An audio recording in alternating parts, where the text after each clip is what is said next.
Congratulations, my friend. You have just bought your first home. You have finally made it to the finish line. Or so you thought.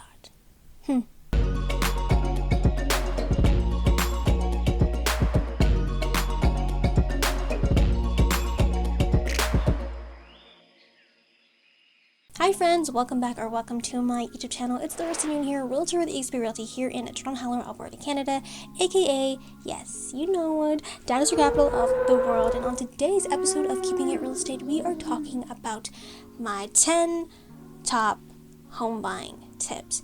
Now, we know that buying a home can be a very overwhelming process, and when it comes to buying a home, moving into that home is a whole nother beast in itself. So to alleviate some of that stress, I am sharing with you a few tips to get you actually across the home buying finish line to finish that marathon.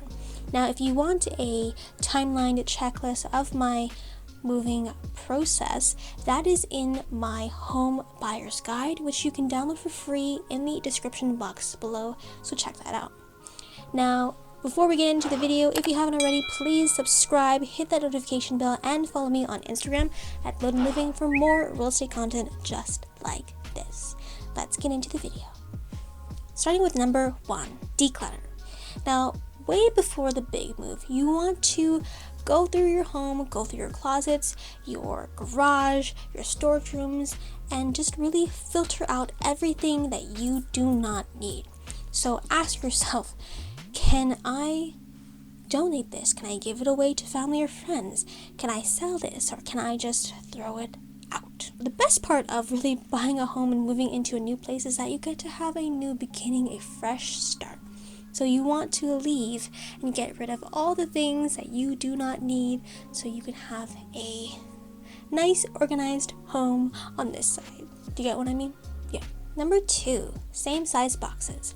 Having uniform boxes makes the moving process a little bit easier and allows for better stackability of the boxes inside your moving truck. Now, pro tip here, buy boxes with handles, or if you have boxes already and you want to do a little DIY, cut into the size of the box to make makeshift handles.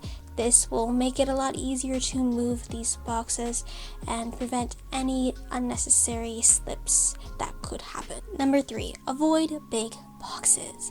Now, I get what you mean when you think, if I have bigger boxes, I can put more stuff into these boxes, which then means less boxes.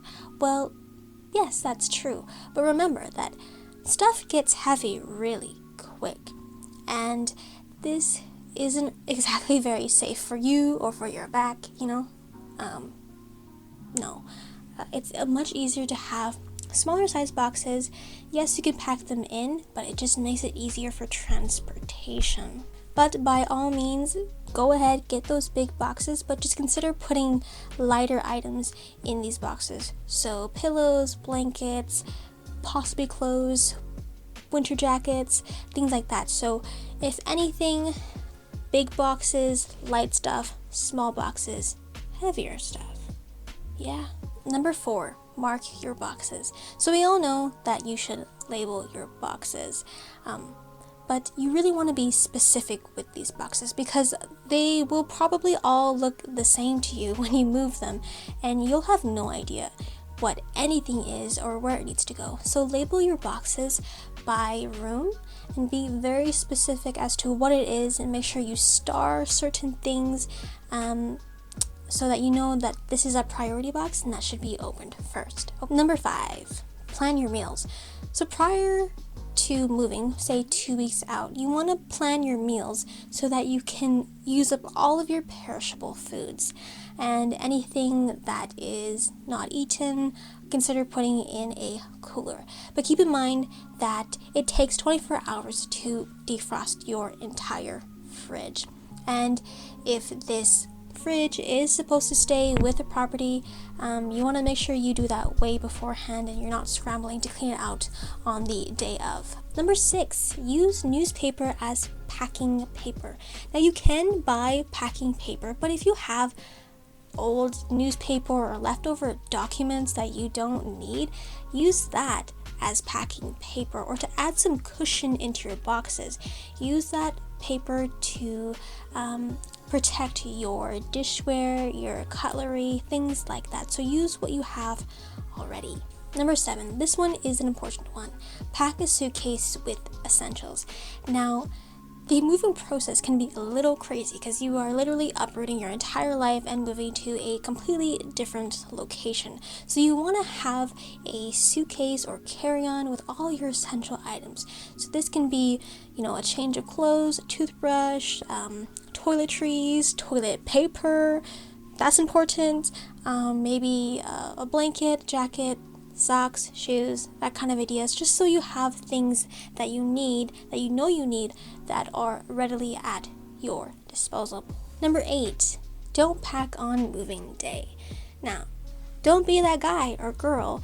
If you're asking your friends or family to help you move a specific day, make sure on that day everything is ready to go and all they need to do is pack up and load up and help you move. So that's just for efficiency. But you do you. Number 9, use baggies. So when it comes to disassembling certain pieces of furniture in your house, you may have bolts and screws that you do not want to lose. So make sure you put that in a little Ziploc bag and tape that to the inside of the furniture so it's not lost in transportation. Number 10, wear gloves and proper shoes. So I like to wear work gloves when moving big boxes. It allows you to have better grip, so you don't hurt your hands or cut yourself on the cardboard, because that is the worst thing. Also, make sure you wear proper shoes. That could be runners or boots, work boots. You just want to make sure you protect your toes, okay? That's important. And wear comfortable clothing that allows you good range of motion, because you're going to be up and out and all around. So make sure this is also clothes that you're okay with ruining, because you might get it caught in certain things. Number 11, this one is a bonus tip, but out of all the furniture you're going to arrange, build your bed first, because after a long day of moving, you will be mentally and physically exhausting, and I can assure you, by the end of that day, you will be so happy to sleep on your bed. Well, that is it for today's video. I hope you enjoyed it. If you want a timeline checklist of the moving process, I have that in my home buyer's guide, which you can download for free in the description box below, so check that out. If you want to learn more about the home buying process and what to expect, check out my home buying playlist in the cards above. If you enjoyed this video and found it helpful, give me a thumbs up. That helps me out so much and tells the YouTube algorithm to push more of my content out to viewers like yourself. And leave your comments down in the boxes below, and if you haven't already, please subscribe, hit that notification bell, and follow me on Instagram at Loden for more real estate content just like this. And until next time, I will see you all next time. Bye, friends.